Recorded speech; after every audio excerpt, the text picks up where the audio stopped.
شما با کمک این برنامه میتونید تصویر خودتون تبدیل به ویدیو کنید.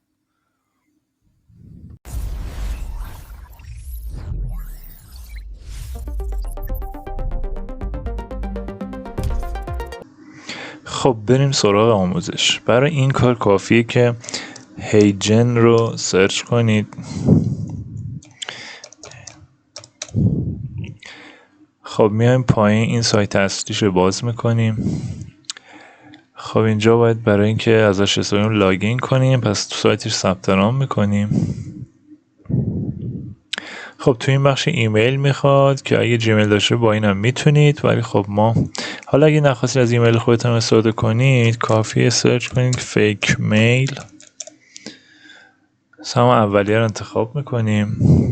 این فیک میل ها برای این خوبن که لازم نیست از ایمیل شخصیتون استفاده کنید و هزاران بار میتونید اینجا ایمیل جدید بگیرید و توی انواع سایت ها وارد کنید. خب اینجا الان یه آدرسی داد کپی میکنیم، میایم اینجا بخش ایمیل سند کد رو میزنیم.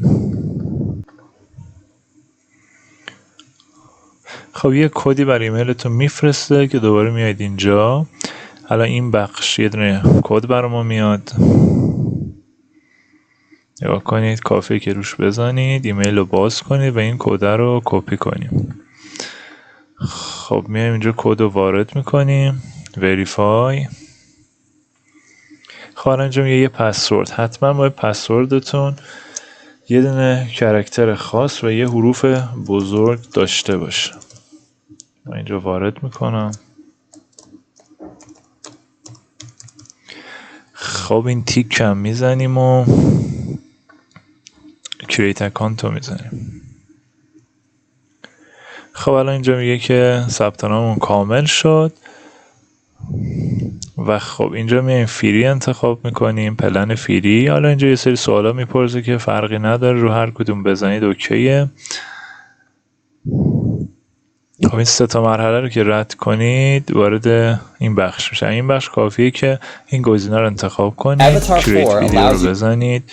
خب الان ما برای اینکه عکسمون رو تبدیل به ویدیو کنیم نیاز به یه دونه عکس داریم. حالا عکس شخصیتون رو میتونید بذارید، اینجا تمپلیت های خودش هست که میتونیم ازش استفاده کنیم، ولی خب ما میریم یه دونه مثلا سرچ میکنیم یه عکسی از تو اینترنت پیدا کنیم که باحال‌تر بشه.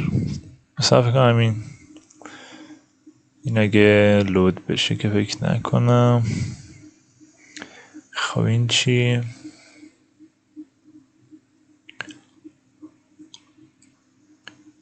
خب همین رو من دانلود میکنم. اوکی. خب میایم دوباره تو سایت، اینجا کافیه که عکس رو بهش بدیم. من اینجا عکس رو وارد میکنم. خب اینجا یه بخشی داره که میگه یا اون صدای رکورد شده از قبل رو بهش بدید یا اینکه میتونید مجدد اینجا به صورت آنلاین ریکورد کنید یه صدایی. حالا ما میایم که آنلاین اجازه دسترسی بهش میدیم. خب حالا اینجا ما یه متنی رو میدیم دیگه. حالا من صحبت میکنم. شما با کمک این برنامه میتونید تصویر خودتون تبدیل به ویدیو کنید. خب کلا هم اجازه میده رایگانش 15 ثانیه ویدیو بگیرید. یعنی شما بخوای یه ویدیو طولانی تر بسازی باید 15 ثانیه بگیرید و هم دیگه وصلش کنید. خب بعد از اینکه وایستون رو گرفتی کافی اینجا این دکمه رو بزنیم.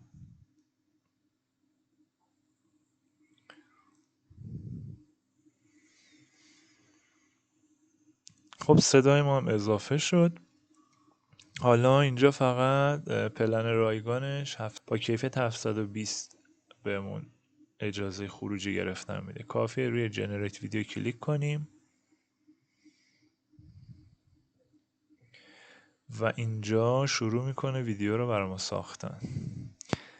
فکر کنم 1 دقیقه 2 دقیقه زمان بگیره. اینجا میزنه که چند درصد. منتظر میمونیم تا این جنریتش تموم شه، ادامه ویدیو رو تماشا میکنیم.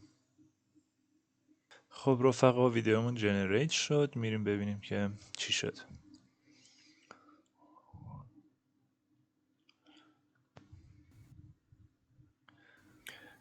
شما با کمک این برنامه میتونید تصویر خودتون تبدیل به ویدیو کنید.